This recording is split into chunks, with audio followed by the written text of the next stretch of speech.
The movie opens up as a monk named Master Tang is on a journey to India to obtain the Holy Scriptures and bring them to China. He is accompanied by his disciples, the Monkey King, Sun Wukong, Baji, and Sha. On their journey, they have passed several tests, but this one will be the toughest one they have come across. During their journey, they travel across a river by boat. Everything seems to be going fine, but suddenly, a river monster emerges out of nowhere and attacks them. The group tries their best to defend themselves, but to no avail. As they are about to be eaten alive, a mysterious portal appears out of nowhere and swallows the group. When they reach the other side of the portal, they begin to fall at a very high speed. As they continue their free fall, Master Tang notices a beautiful woman, and it appears as if he has fallen in love at first sight.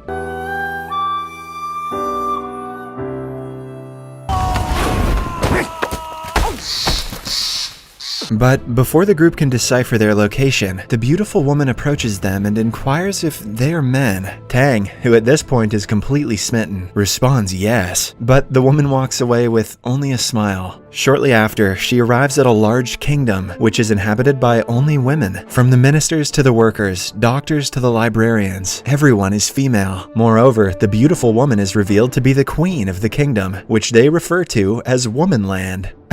Women are more creative than that. She approaches her servants and tells them about the men she encountered, but none of them believe her. It appears as if the kingdom has been isolated from the outer world, and hence, no one has ever seen a man in their lifetime. The queen continues telling her servants that she came across some men, but instead of believing her, they begin to suspect that she has become ill. Following that, they take out an ancestral book, which states that men are poisonous. However, its explanation is incomplete, because some parts of the book are missing. Just then, the kingdom's empress walks in and confronts everyone. She is the one who raised the queen and is in charge of the entire place. When she hears the rumors that some men have invaded their sacred sanctity, she orders her girls to find them. On the other hand, Master Tang, Wukong, and Sha are looking for directions in the forest, while Baji comes across a treasure, a group of girls. He spies on them bathing in the river, because no movie like this would ever be complete without a bathing in the river scene, and he becomes excited. In the heat of the moment, he also transforms himself into a masculine man and approaches them. However, the girls capture and punish him, causing him to revert to his original avatar. Meanwhile, Wukong, Tang, and Sha are apprehended by a group of female soldiers. Master Tang forbids his disciples from using any violence and tries to defuse the situation peacefully, but the enraged women take them to their kingdom to receive punishment. This is when they finally realize that they have entered the kingdom of women, a kingdom where men do not exist. After reaching the kingdom's palace, they meet the woman they met before and realize that she's actually the queen. Then comes an elderly woman who displays an ancestral book in which a monk, a monkey, a pig, and a blue-skinned bruiser are mentioned. In the book, it turns out that the arrival of the monk and his disciples had already been predicted. Based on the prediction, this would bring destruction to this kingdom. As soon as the females hear this, pressure comes from various parties, especially from the empress, to sentence the men to death. The queen also agrees, but before that, she wants to interrogate them first. Although hesitant, the empress agrees, and the men are imprisoned for one night inside the palace before the execution day. At this stage, Wukong, who possesses superhuman strength, can easily fight the women off and help his friends. However, when he remembers Master Tang's advice to refrain from violence, he decides to comply with the situation. The same night, however, Master Tang agrees to do a prison break. Wukong breaks the prison door, allowing them all to flee. At the same time, the queen and her servants arrive at the prison for interrogation, but they are accidentally knocked out by the men. Once outside, the men try to fly back to their world, but it turns out that this kingdom is protected by an enchanted barrier that even the great Wukong himself can't penetrate. Realizing that there is no escaping the place, Wukong suggests that they speak to the queen, as she is the only one who can help them. Master Tang and the others also agree, and they return back to the prison. After a while, the queen and her servants regain consciousness and make their way to the prison. The queen decides to question the four individually, so she questions Tang, while the other servants interrogate the remaining three. During the interrogation, the queen confesses that she is attracted to Tang, but the latter claims that he's a monk and cannot love the queen. He also shares that his sole goal of traveling to the west is so that he can obtain the Holy Scriptures, with which he can rid the world of its sufferings. He then hands her a travel log containing all of his thoughts and insights. As the two start getting friendly, Wukong interrupts them and inquires about the way out, and the queen promises to help them. them. Just then, the Empress arrives at the prison and announces that the men will be executed the following day. The next day, the men are tied with ropes and preparations for their execution are underway. A few moments later, the queen arrives dressed as a soldier. It turns out that she has planned everything for their escape. She informs the men that she has replaced the sharp arrows with toy ones, and all they have to do is fake their deaths. The men agree, and the execution begins. The Empress orders her soldiers to shoot the men. At first, Shaw is shot, and he pretends to be dead brilliantly. However, when it's Tang's turn, he struggles to act, as he has been taught to never deceive others. Seeing this, Shaw cleverly throws a stone at him, knocking him out. Then, Wukong is shot. But during Baji's turn, the Empress orders the soldiers to change the arrows. Being a man in this kingdom alone is a crime, but being an ugly one is an even bigger crime. Jesus. The writer of this has some priorities to sort out. As a result, he is attacked with multiple arrows. However, since Baji is a demigod himself, he won't die that easily. After completing the execution ceremony, the Empress orders their bodies to be thrown away. At this point, everything is going according to the plan of the queen. She manages to bring them to a safe place, which turns out to be a very sacred place in the women's kingdom. Right then, the queen reveals that even she herself doesn't know how to get out of this kingdom, as for centuries, no one has ever tried to get out of this kingdom. But she believes that the missing fragment from the ancestral book may provide an answer. Hearing this, Wukong deduces that the missing page of the book is hidden somewhere around this sacred place, so they all begin to search for it. After a bit of looking around, Wukong discovers the paper and gives it to his master. Tang goes through the paper and discovers that the only way to leave the woman land is by understanding the meaning of love. As a monk, Tang admits that he doesn't know much about love, but just then, one of the servants reveals that she once heard about a love story in the kingdom of women. Rumor says that there was one girl who was very curious about what lies beyond the realm of women. Mysteriously, she then had a relationship with a water boy from the outside world. Because they were from different worlds, they were unable to meet in person and could only meet telepathically. Unfortunately, not much is known about the ending of their love story. Hopefully, they discovered FaceTime. Suddenly, Tang, Shaw, and Baji scream in agony as their stomachs swell. The queen congratulates them and reveals that they drank water from the river of the sacred place. The water has a magical power. Those who drink it will get pregnant. Moreover, it will only take 9 days to give birth after the pregnancy. Being the only one who didn't get pregnant, Wukong is tasked to find a solution. Given the fact that they are men, it will be very difficult to give birth, so Wukong doesn't have much time left to save them. Fortunately, a servant informs them of a woman's location who possesses the abortion water. Wukong rushes to the said woman, but finds out that the process of making abortion water takes at least 100 years. What the hell is going on in this movie? However, when Wukong starts pleading, the woman reveals that there is a shorter process too. She asks Wukong to touch her heart with true love and make her shed tears. Those tears will be the abortion water that he wants. However, Wukong doesn't understand anything about love, as he's never been with a woman before. All he knows is the care and love Master Tang has shown him. Wukong starts narrating that long ago, he was a very chaotic person until Master Tang accepted him as a disciple. From that day onwards, he promised to never let his master down and do whatever it takes to protect him. Unexpectedly, the woman considers the story to be a story of true love and sheds her tears. After retrieving the tears, Wukong bails on her immediately and rushes back to his people. On the other hand, Tang still hasn't come to terms that he will be giving birth to a baby. However, the queen tries to explain that the process is not a bad thing after all. She also mentions that performing an abortion is the same as killing. Hearing all this, Tang slowly starts to accept the reality that this movie has a political agenda and decides to give birth. Meanwhile, Wukong arrives with the abortion water, but Tang and the other men share their decision to give birth. Hearing this, Wukong is enraged, as he believes that having a child will distract Tang from his goal. So, he freezes them all and forces them to drink the abortion water. The water reacts fast, causing their stomachs to revert back to their normal selves. However, Tang appears to be displeased. To calm himself down, he goes away and copies the words from the scriptures on the ground. Ever since he was a kid, he has been using this technique to calm himself. The queen also joins him, and they both start writing stuff. Unfortunately, they are so caught up in the activity that they reach very far, and the Empress spots them. She immediately orders her soldiers to arrest Tang, despite the queen begging her not to do so. But instead of being imprisoned, Tang is taken to the seashore. The coast is known as the Endless Sea, where if a person sails, he or she will never return. Shortly after, while Tang is being sailed away, the queen arrives on her deer and jumps into his boat. In no time, the boat goes far off the beach, and thick fog covers their surroundings. Now it seems as if they have lost their way away as nothing is visible. Meanwhile, the Empress is devastated because she believes that the Womanland will be destroyed without the Queen. She immediately goes to Wukong and tells him what happened. As Wukong tries to understand the gravity of the situation, the Empress falls to her knees and begs him to save the Queen. This finally convinces Wukong, and he sets out to find the sailing duo. However, this sea is named the Endless Sea for a reason. Even with the magical eye, Wukong can't manage to find them. Elsewhere, Tang and the Queen become stranded in the middle of the sea. The mist has disappeared, but as far as their eyes can see, there is only ocean. Although it hasn't been long since they entered the sea, it has felt like ages for them. The Queen becomes thirsty, so she decides to drink the seawater, but Tang stops her, claiming that it will make her even more thirsty. Eventually, Tang sincerely offers his flesh to be eaten by the Queen. This makes the Queen very emotional, but she refuses the offer and prefers to face all the challenges together. Besides, that's disgusting. After a while, a massive storm hits the sea, but the couple somehow manages to survive and spend the night. After the hurricane passes, their boat finally touches the mainland. It turns out this is what was meant in the prophecy, that only true love can open the exit gates of the female kingdom. The love shown by both of them has caused a giant gate to appear in the middle of the sea. This is spotted by Wukong and the rest, and they manage to find their master. Immediately, they invite Tang to leave the place, but Tang instead turns to the Queen and invites her to go together. After a bit of discussion, the men enter the gate, but when the Queen tries to step in, she is stopped by the enchanted barrier, indicating that she is not permitted to leave Womanland. When she tries to force her way through the barrier, Womanland and its inhabitants begin to transform into stone. The Queen herself begins transforming into stone. Fortunately, Tang quickly grabs her and returns her back to normalcy. However, she collapses and loses consciousness. In the next scene, the water boy also notices the gate and quickly swims to Womanland where his partner lives. Elsewhere, as the Empress is caring for the Queen, she is reminded of the past. Several years ago, the previous Queen handed over a child to the Empress, claiming that the child has the bloodline of Womanland. The previous Queen also asked the Empress to raise the child the best possible way she can. It is then revealed that the girl who fell in love with the water boy was none other than the Empress herself. However, because she was tasked with taking care of the child, she had to give up her love for him. Meanwhile, Tang decides to stay in Womanland a little longer until the Queen is fully recovered. Right then, he is approached by the Goddess of Mercy, who enlightens him regarding the matter. She informs him that he must choose between these two, to love one person or all sentient beings. At the end of the conversation, she's confident that Tang will make the correct decision. Afterwards, he returns to the palace, where the entire kingdom is performing a ritual for the Queen's health. As everyone is praying, the water boy suddenly arrives and surprises the Empress. He has waited for 20 years for this moment and expresses his love for her. The Empress is touched by this, but she knows where her destiny lies. That is, to guide the Queen to lead the kingdom. Hence, she refuses to rekindle their relationship.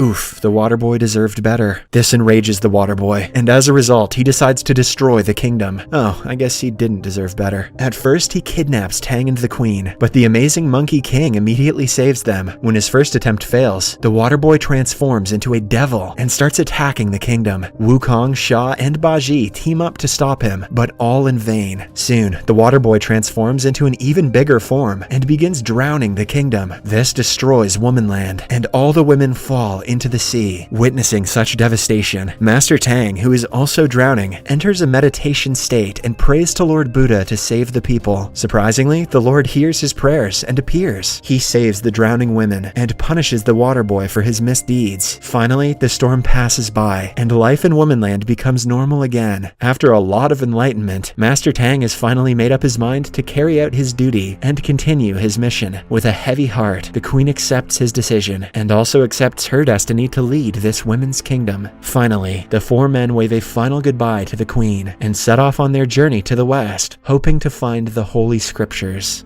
Subscribe for more videos like this, turn on notifications, and leave a like to help the channel out. Thank you for watching.